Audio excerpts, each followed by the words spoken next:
Selamat pagi semuanya, perkenalkan nama saya Devi Yohana Boruburning dengan NIM 1521800039. Di sini saya akan mempresentasikan materi mengenai kerangka berpikir, hipotesis yang mencakup model hipotesis, hubungan antar variabel, definisi konsep, dan juga definisi operasional.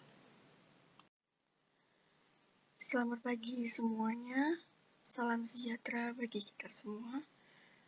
Perkenalkan nama saya Devi Yohana Boruburning dengan NIM 1521800039. Di sini saya akan mempresentasikan materi mengenai kerangka berpikir, hipotesis, di mana hipotesis ini mencakup model hipotesis dan juga hubungan antar variabel. Lalu selanjutnya pengertian atau penjelasan mengenai definisi konsep, dan yang terakhir yaitu definisi dari operasional. Yang pertama yaitu kerangka pemikiran. Menurut Sugiono, kerangka pemikiran merupakan sintesa tentang hubungan antar variabel yang disusun dari berbagai teori yang telah dideskripsikan, kemudian dianalisis secara kritis dan sistematis sehingga menghasilkan sintesa tentang hubungan variabel tersebut yang selanjutnya digunakan untuk merumuskan hipotesis. Yang selanjutnya menurut Mujiman dalam skripsi dia, menyatakan bahwa kerangka pikir merupakan konsep berisikan hubungan antar variabel bebas dan variabel terikat dalam rangka memberikan jawaban sementara.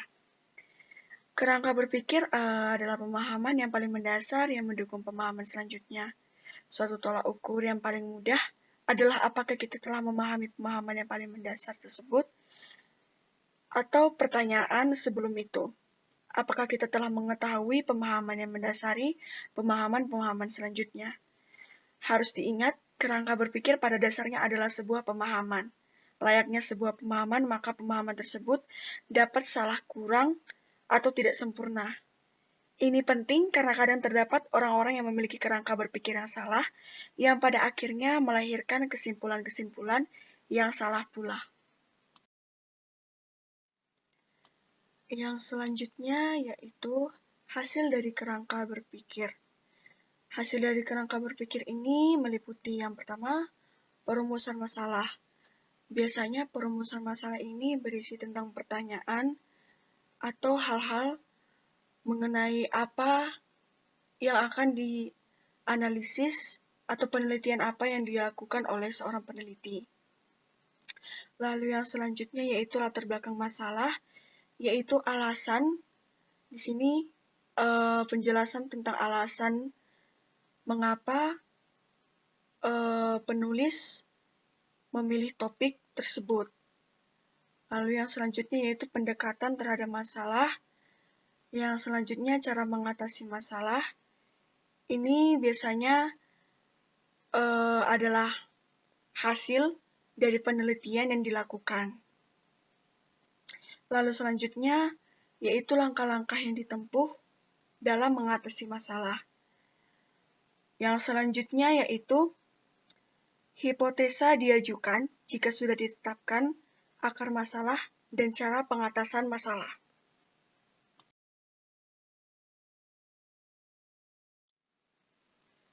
Selanjutnya untuk dari hasil dari kerangka berpikir, untuk poin selanjutnya yaitu yang pertama desain penelitian. Untuk desain penelitian ini mencakup sebuah metode dan cara pengumpulan data yang akan dilakukan untuk mendukung hipotesa yang akan diajukan. Lalu selanjutnya yaitu teknik pengolahan data. Teknik pengolahan datanya disesuaikan dengan pendekatan yang dilakukan dalam sebuah penelitian itu. Lalu yang terakhir, dalam penarikan kesimpulan ini harus tetap konsisten dengan apa yang tertera atau tercantum di dalam data. Jadi, untuk hasil dari penelitian itu harus konsisten dengan kesimpulan yang akan disusun. atau dibuat. Kriteria utama agar suatu kerangka pemikiran dapat meyakinkan sesama ilmuwan adalah alur pikiran yang logis dalam membangun suatu kerangka berpikir yang membuahkan kesimpulan berupa hipotesis. Di sini akan membahas kerangka berpikir yang baik. Yang pertama yaitu variabel-variabel yang diteliti harus jelas. Lalu yang kedua, diskusi dalam kerangka berpikir harus menjelaskan hubungan atau pertautan antar variabel yang diteliti atau teori yang mendasari. Yang ketiga yaitu diskusi harus dapat menunjukkan dan menjelaskan apakah hubungan antar variabel itu positif atau negatif, berbentuk simetris, kausal, dan interaktif atau timbal balik. Lalu yang keempat yaitu kerangka berpikir tersebut dinyatakan dalam diagram sehingga mudah dipahami. Nah, selanjutnya yaitu kerangka berpikir yang baik. Untuk kerangka berpikir yang baik ini dibagi menjadi 4 poin. Yang pertama yaitu variabel-variabel yang diteliti harus jelas, di mana dalam membuat kerangka atau menyusun kerangka berpikir ini, variabel itu harus disusun dengan jelas. Yang kedua, diskusi dalam kerangka berpikir ini harus menjelaskan hubungan atau pertautan antar variabel yang diteliti dan teori yang mendasari. Yang ketiga yaitu diskusi harus dapat menunjukkan dan menjelaskan apakah hubungan antar variabel itu positif atau negatif. Biasanya ini berbentuk simetris, kausal, atau interaktif, atau timbal balik. Lalu yang terakhir, kerangka berpikir tersebut dinyatakan dalam diagram atau paradigma penelitian sehingga mudah dipahami.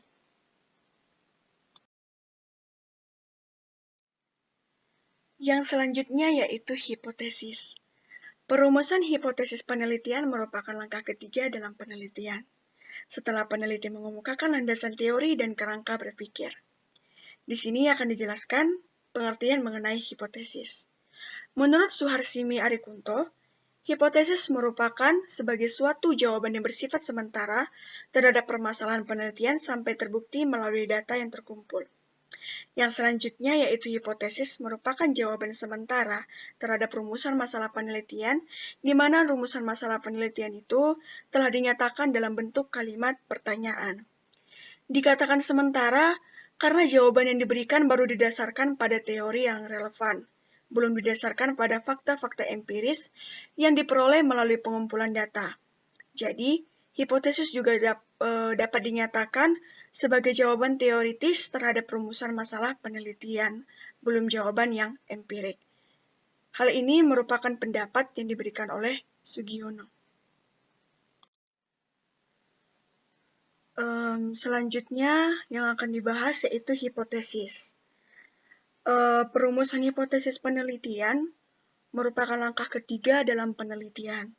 Setelah peneliti mengemukakan landasan teori dan kerangka berpikir. Tetapi perlu diketahui bahwa tidak setiap penelitian harus merumuskan hipotesis.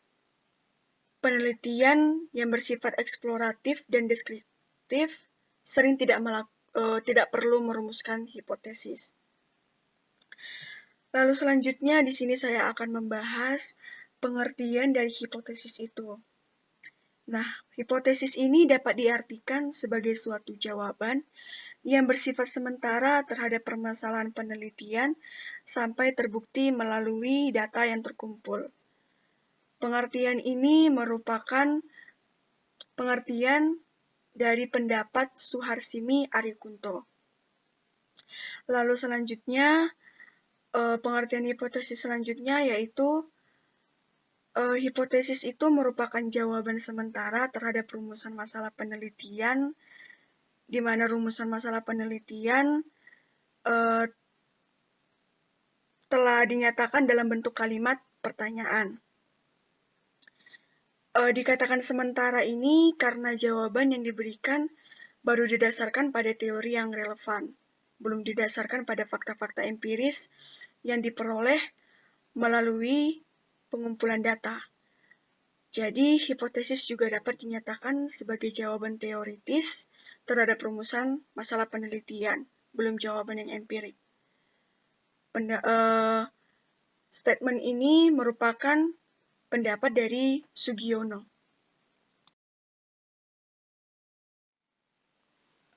Yang selanjutnya yaitu kegunaan hipotesis.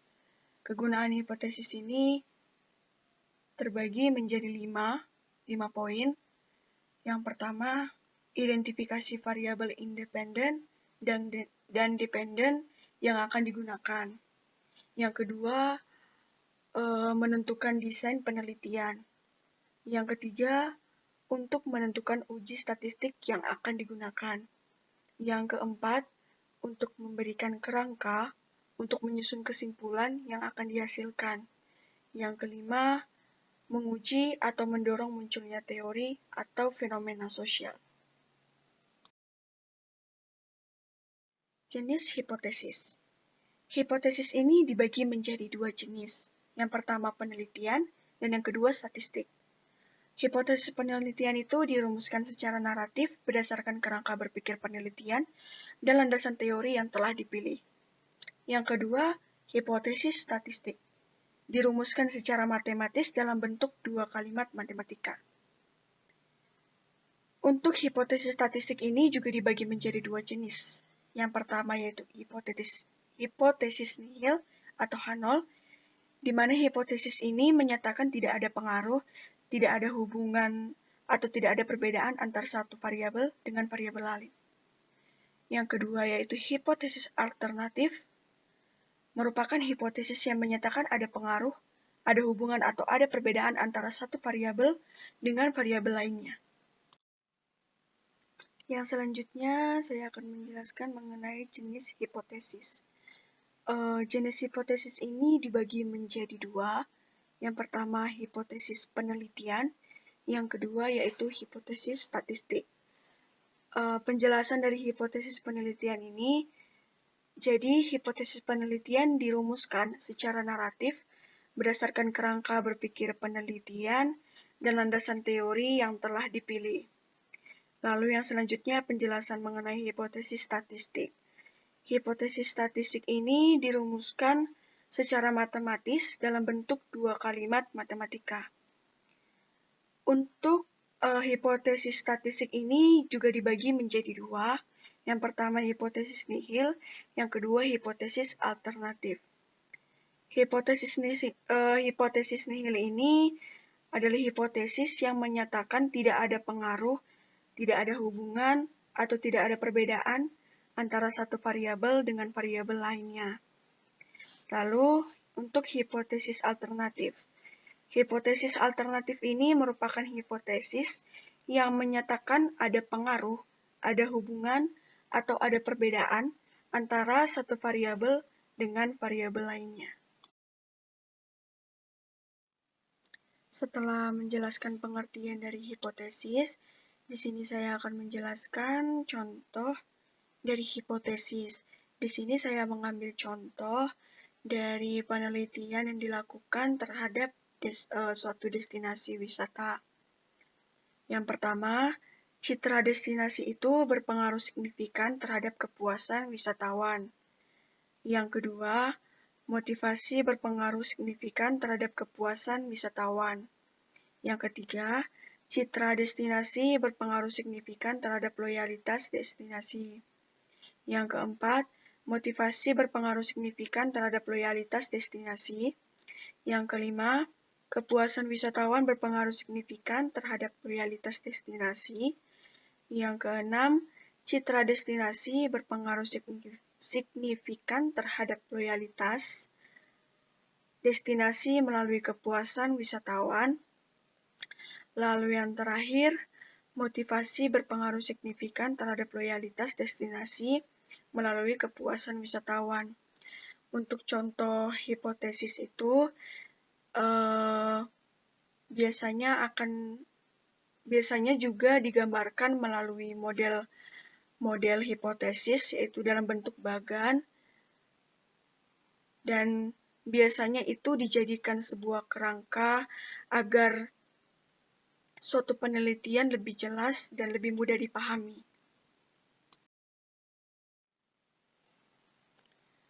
Yang selanjutnya yaitu ciri atau syarat hipotesis yang baik. Yang pertama, hipotesis adalah hasil konstruksi dari gagasan yang dapat diterangkan berdasarkan teori atau dibuat berdasarkan kerangka konsep penelitian. Yang kedua, hipotesis dirumuskan dalam bentuk pernyataan atau statement dan bukan dalam bentuk pertanyaan. Yang ketiga, hipotesis itu selalu dikaitkan dengan populasi.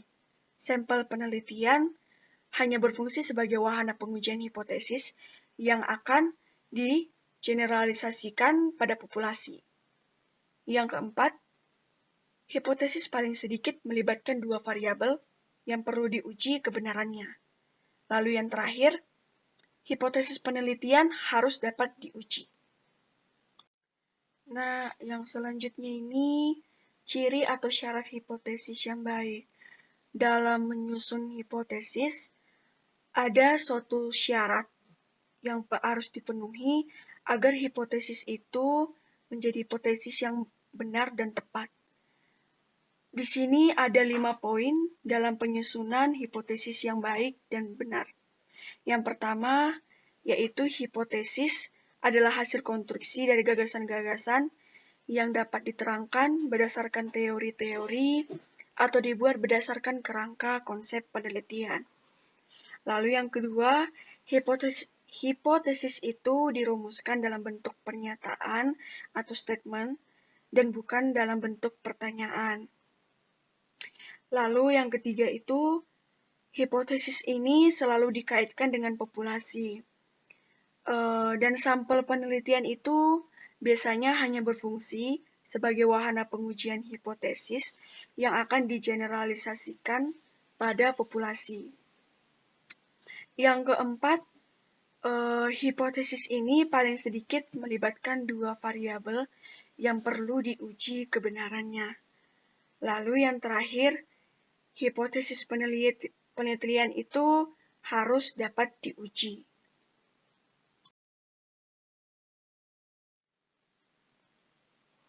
Yang selanjutnya yaitu model penelitian. Di sini saya mengambil contoh model penelitian itu penelitian terhadap destinasi wisata. Untuk model penelitiannya dibagi menjadi 4 bagian. Yang pertama destination image, dikelompokkan menjadi X1 atau X1. Yang kedua yaitu motivation, X2. Yang ketiga satisfaction, Z. Lalu destination loyalty, yaitu Y. Destination image atau citra destinasi ini merupakan sejumlah gambaran, kepercayaan, persepsi dan pikiran dari wisatawan terhadap suatu destinasi yang melibatkan berbagai produk dan atribut wisata destinasi terkait. Dalam mengukur variabel citra destinasi ini, ada 9 indikatornya, yaitu lingkungan, wisata alam, acara, hiburan, atraksi sejarah dan budaya, infrastruktur, aksesibilitas, relaksasi, kegiatan luar ruangan, serta harga dan nilai. Untuk citra destinasi ini sangat berpengaruh terhadap daya tarik atau nilai tarik daya tariknya itu atau satisfaction dan juga loyalitas untuk destinasi itu. Mengapa demikian? Karena orang-orang pasti melakukan berwisata itu faktor utamanya itu karena bagaimana citra dari destinasi atau bagaimana gambaran dari destinasi tersebut. Lalu yang kedua yaitu motivation atau motivasi. Motivasi ini dapat dikatakan sebagai alasan wisatawan untuk berwisata mengunjungi daerah-daerah baru yang belum pernah dikunjungi oleh wisatawan tersebut. Untuk motivasi ini biasanya dipengaruhi oleh 2 faktor, yaitu faktor pendorong dan faktor penariknya. Untuk faktor penariknya itu adalah faktor-faktor yang berasal dari luar diri wisatawan. Biasanya ini merupakan keadaan dari destinasi yang akan dikunjungi. Ini biasanya yaitu view atau hal apa yang disajikan oleh destinasi wisata itu. Lalu untuk faktor pendorongnya, itu biasanya faktor-faktor yang berasal dari dalam diri wisatawan itu sendiri, yaitu misalnya memang ada dari diri dia itu sangat ingin untuk berkunjung ke tempat itu karena sebelumnya belum pernah, dan ada rasa penasaran yang muncul dari dalam diri wisatawan itu sehingga tertarik untuk berwisata ke destinasi wisata tersebut. Motivasi ini sendiri juga berpengaruh terhadap satisfaction dan juga destinasi loyalty. Untuk satisfaction ini sangat berpengaruh terhadap destination loyalty. Ketika seseorang sangat tertarik dengan destinasi wisata itu, bisa dikatakan dia akan sering berkunjung, sering melakukan kunjungan ke tempat wisata itu, bisa sendiri, bersama keluarga, teman, maupun sahabat. Yang selanjutnya yaitu hubungan antar variabel. Hubungan antar variabel ini dibagi menjadi 3. Yang pertama asimetri, yang kedua simetri, yang ketiga resiprok. Asimetri ini merupakan hubungan antar variabel yang terjadi bersifat yang satu mempengaruhi atau independen, dan yang lainnya dipengaruhi atau dependen maupun kausalitas. Yang kedua yaitu simetri. Terdapat hubungan antar variabel yang bersifat tidak ada yang saling mempengaruhi atau non-kausalitas. Lalu yang terakhir yaitu resiprok. Resiprok merupakan hubungan antar variabel yang terjadi bersifat saling mempengaruhi atau kausalitas bolak-balik. Yang selanjutnya yaitu hubungan antar variabel. Hubungan antar variabel ini merupakan dasar penyusunan dari model penelitian. Nah, di sini ada 3 jenis dari hubungan antar variabel, terbagi menjadi 3. Yang pertama simetri, yang kedua asimetri, yang ketiga resiprok. Simetri itu terdapat hubungan antar variabel dan bersifat tidak ada yang saling mempengaruhi atau non-kausalitas. Untuk asimetri, hubungan antar variabel yang terjadi itu bersifat yang satu mempengaruhi independen dan yang lainnya dipengaruhi atau dependen. Lalu yang ketiga yaitu resiprok, hubungan antar variabel yang terjadi bersifat saling mempengaruhi atau kausalitas bolak-balik. Dasar penyusunan dari hubungan antar variabel ini ada 3. Yang pertama yaitu teori, yang kedua yaitu konsep, yang ketiga yaitu kajian empirik atau penelitian terdahulu. Contohnya, untuk contoh dari hubungan antar variabel ini, misalnya kalau dari buku mengenai kepuasan pelanggan. Kepuasan pelanggan ini berhubungan langsung dengan loyalitas pelanggan yang tercermin dalam pembelian ulang dan komunikasi tular positif kepada pelanggan lain.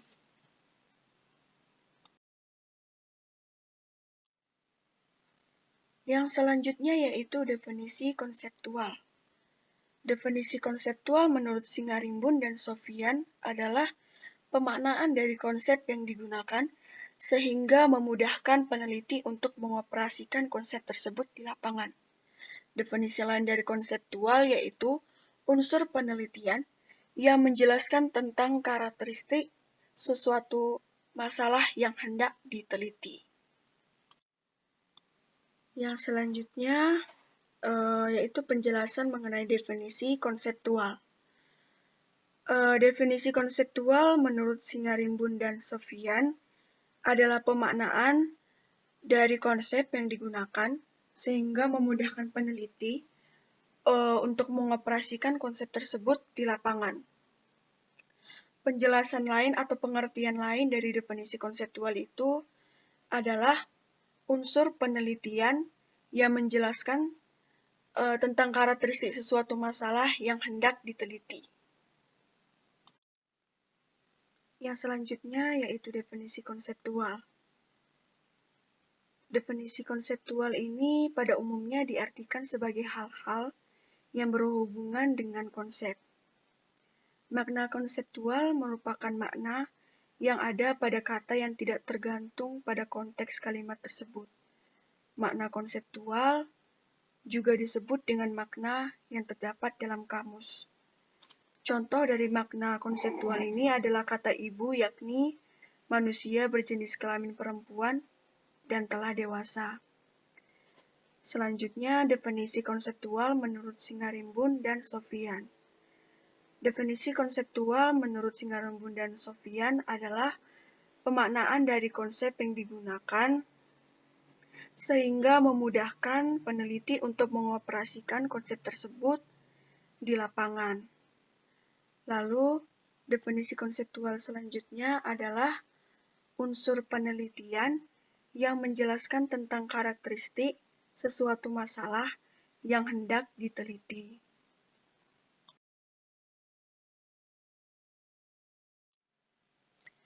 Yang selanjutnya, efektivitas dalam membuat definisi konseptual. Yang pertama yaitu pahami secara baik variabel yang akan dibahas. Misalnya, penjelasan tentang pengertian, kemudian teori-teori selanjutnya tentang variabel yang akan diteliti. Yang kedua yaitu perhatikan kata-kata kuncinya, di mana kata-kata kunci ini nanti biasanya itu ditekankan dalam setiap definisi tentang variabel yang diteliti, kemudian teori yang mengikutinya. Yang ketiga yaitu simpulkan berbagai pengertian yang didapat biasanya itu dari para ahli yang dari buku, jurnal, maupun makalah yang dituangkan dalam sebuah karya ilmiah. Lalu selanjutnya, pastikan bahwa definisi yang dibuat itu tersimpul dari pembahasan tentang variabel. Pada akhir definisi, kemukakan dimensi atau aspek-aspek dari variabel yang diteliti disertai dengan indikatornya. Yang selanjutnya yaitu definisi operasional. Menjelaskan definisi operasional variabel dalam penelitian merupakan hal yang sangat penting guna menghindari penyimpangan atau kesalahpahaman pada saat pengumpulan data. Penyimpangan ini muncul dalam bentuk bias. Penyimpangan dapat disebabkan oleh pemilihan atau penggunaan instrumen atau alat pengumpul data yang kurang tepat atau susunan pertanyaan yang tidak konsisten. Namun, bukan berarti bahwa semua variabel perlu diberikan definisi operasional variabel yang sudah jelas. Nah, di sini saya akan membahas pengertian dari definisi operasional. Definisi operasional menurut Sugiono adalah penentuan kontrak atau sifat yang akan dipelajari sehingga menjadi variabel yang dapat diukur. Untuk pengertian lainnya, definisi operasional ini merupakan definisi yang rumusannya didasarkan pada sifat-sifat atau hal-hal yang dapat diamati. Definisi operasional ini rumusannya menggunakan kata-kata yang operasional sehingga variabelnya bisa diukur. Nah, selanjutnya itu manfaat definisi operasional. Manfaat definisi operasional variabel ini adalah untuk mengidentifikasi kriteria yang dapat diobservasi sehingga memudahkan observasi atau pengukuran terhadap variabel.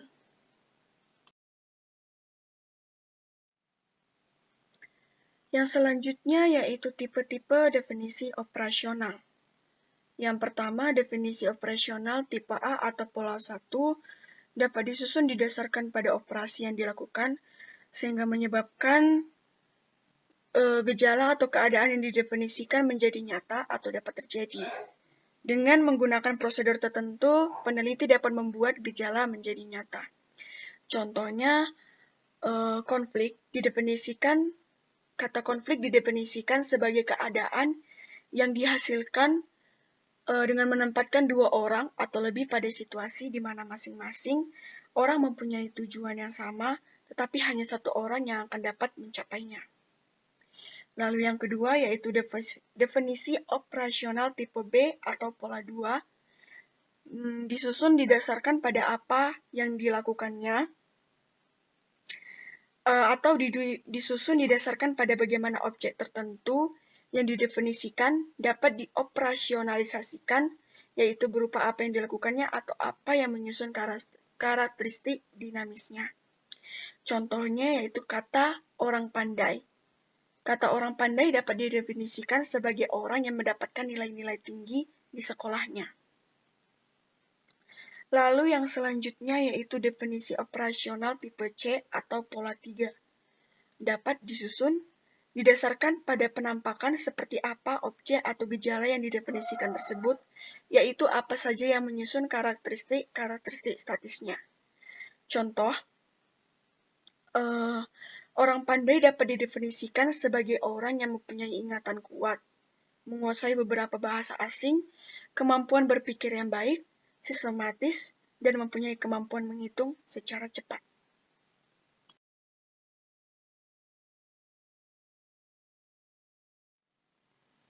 Yang selanjutnya yaitu cara membuat definisi operasional. Hal-hal yang mencakup dalam membuat definisi operasional yaitu yang pertama what, kedua who, yang ketiga how, yang keempat pengelompokan hasil penilaian atau satuan hasil penilaian variabel, yang kelima ciri yang nampak dari variabel yang didefinisikan. Penjelasan mengenai what, yaitu kegiatan apa yang dilakukan oleh peneliti agar variabel yang didefinisikan terjadi. Penjelasan mengenai who, yaitu siapa subjek yang dikenai sasaran. Di sini ada penjelasan tentang subjek penelitian atau responden. Penjelasan tentang how, yaitu bagaimana variabel yang didefinisikan beroperasi, yaitu penjelasan tentang cara menyimpulkan data. Misalnya dilakukan dengan pengisian kuesioner, observasi, wawancara, dan cara yang lainnya. Yang selanjutnya yaitu penjelasan mengenai pengelompokan hasil penilaian atau satuan hasil penilaian variabel, yaitu penjelasan tentang skala data pengukuran variabel, misalnya menggunakan skala nominal, ordinal, interval, maupun rasio. Lalu yang terakhir yaitu ciri yang nampak dari variabel yang didefinisikan. Untuk penjelasannya yaitu penjelasan lebih lanjut tentang kategori berdasarkan skala pengukuran variabel yang digunakan. Bila menggunakan skala nominal atau ordinal, maka perlu didefinisikan masing-masing kategorinya. Misalnya penghasilan keluarga dikategorikan rendah, sedang, tinggi, maka perlu didefinisikan yang dimaksud rendah, sedang, dan tinggi tersebut. Bila menggunakan skala data interval atau rasio, maka cukup dijelaskan satuan ukuran yang digunakan, misalnya suhu menggunakan satuan derajat Celcius, tinggi badan menggunakan satuan sentimeter, dan yang lainnya.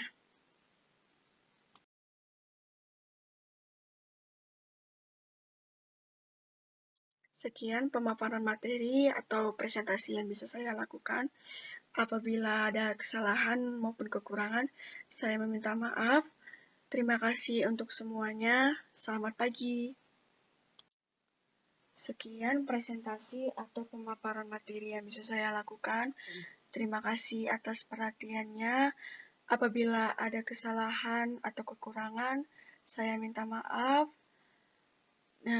Salam sejahtera bagi kita semua. Selamat pagi.